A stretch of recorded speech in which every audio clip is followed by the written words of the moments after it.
Your name, please. Brenda Meehan. You just said it. Why are you doing this? Like, what sparked this? Can I ask you that and you answer me before I go any further? Why don't you just tell us what your concerns are? Oh, my concern is like, what sparked this? And we need more police, and obviously in Wilkes Barre City. I don't really think we need more inspectors, because the police can do a double job. They can combat this issue and be a police officer at the same time. So I think really we need more police than we need more inspectors. That's one issue. The other issue is my question, why are you going ahead with this? And it sounds a little bit like it could be selective enforcement.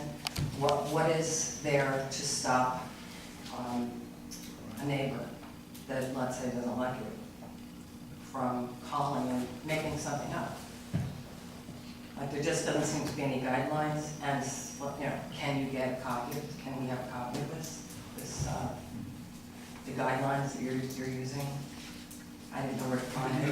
I can't read what's your bit, but thank you very much, I appreciate it. And your purpose is to get rid of undesirables, would that be correct?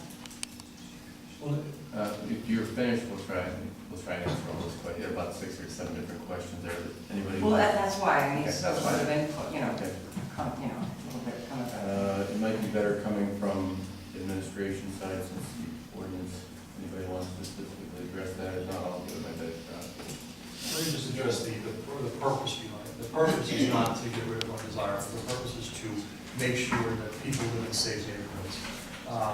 You know, it doesn't matter where you are, whether it be north end, south end, you know, the Heights, Iron Triangle, wherever you are. We want people to have a safe neighborhood. And the safe neighborhood begins with making sure that, you know, like Mrs. Abell said, there's 6 homes on Main Street, I believe it was, that were vacant. You know, that's a recipe for people to live there. When we were carrying down the Sterling Hotel, we know that we took away somebody's home. So the idea is to make sure that we're living in a safe neighborhood. So that's the basis. We're not targeting any individuals or any specific situation. And it's not being drafted for purposes of any specific area or any specific housing complex or anything else. We're going to apply this uniformly, but we have to go after and give the police officers and the code enforcement officers a tool to be able to take strong action and let people know that if you're not going to allow for a safe neighborhood and allow you know, children to be able to walk without the fear of any type of gunshot or anybody that's going to have a situation where they're going to be a delivery person and get hit in the back of the head with a bat, we're not going to tolerate that, not even close. So, you know, no matter what kind of feedback we're getting, this is a situation that everybody in the community, no matter where you live, has to fight this. And the best way we know how is to give our code enforcement officers and our police officers the tools. And I think the mayor addressed the police officer code enforcement issue, but the police officers and code enforcement officers are working together.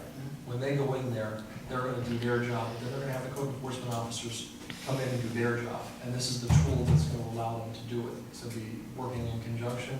We've had numerous meetings, myself and Mr. McLaughlin have met numerous times. We've reported to the mayor that there's been a diligent effort to make sure that there's a constant communication, flow of communication from the mayor's office to the chief's office to everybody else and the people on council as well, letting them know what's happening. Because the more knowledge we have, the better it's going to be able to say that, you know, you've had so many different code violations, you've had a history here, there's concerns, and that's what we're going to be able to do. And the final point I wanted to make with regard to the concerns about, you know, what precipitated this, you know, this was something the mayor wants to fight a war on crime, and we have to take care of that. He came to us and said, we want to make sure that there's something out there that allows our administration and our city to be able to fight this and not to be concerned. The fact you said your neighbor can call next door and say to you, oh, you know, if they don't like you. This part of the ordinance, this three strikes part, has been on for a few years, and it's worked fairly well. And it hasn't been something where people have called just for the sake of trying to get them out. We've had legitimate uses of it, so we know that that part is going to work. This is just a strengthening of it. And because of the issues that we've had, we feel it's time we got to get tough, and we're going to do that. Brenda, if I could, if you don't mind, I'd like to add to that. I know my district, I have over 30 properties that we've been working on trying to get resolved. And some of the folks here tonight in the audience know what I'm talking about. We need tougher guidelines to go by to take care of these problematic properties and the people that are causing the problems for us. So we have to get tougher. I think every council member here tonight feels the same way because we all get the same phone calls. They're just different numbers on the street, different streets.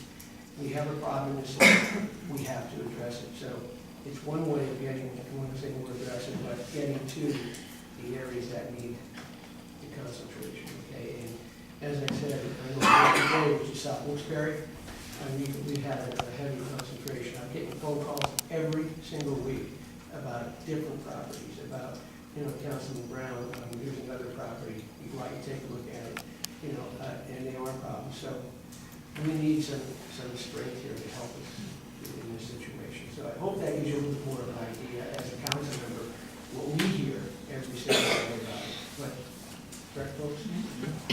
And just as a final follow-up to what he's talking about, is we've seen cases, Tony's seen them, and Mr. Officer Marshall's seen them, where we go into a property and arrest a drug dealer on the property.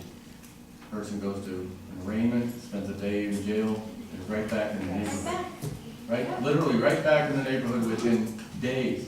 Maybe the same day, maybe the very same day. That the stability in the neighborhood is very short, 24 hours, and we're right back to where we were, and the same activities are going on. This is a tool that we can use to restore stability to our neighborhoods that have been racked by this type of behavior, sometimes months on end. And when we are able to get in there and take that person out, and that person says, no, I have every right to go back to that's my house. Well, now you don't. You're out of there.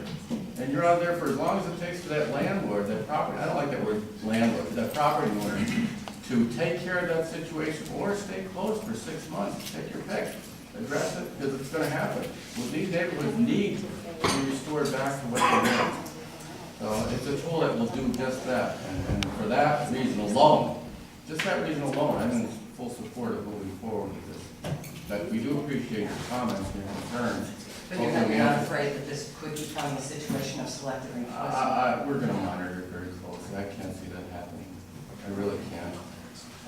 And would this include we encourage land property owners that would be. That would be the public nuisance part. Okay. But thank you.